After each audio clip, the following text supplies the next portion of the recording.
The Flower District is an amazing place. It's in the heart of the city, right in the middle of this urban jungle, and you have this beautiful oasis of flowers of every color, every shape and size. Now, it's sort of a romantic New York moment. It's beautiful.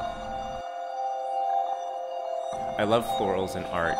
I love Irving Penn's photographs of poppies, redons, paintings of flowers in vases, to Van Gogh's sunflowers. Flowers kind of provide this burst of natural beauty.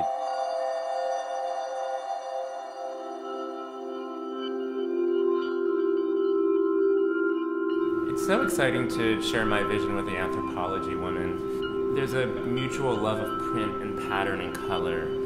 What they really do is happy clothes, and I do the same thing. I think a dress, a top, any piece of clothing that a woman puts on should make her feel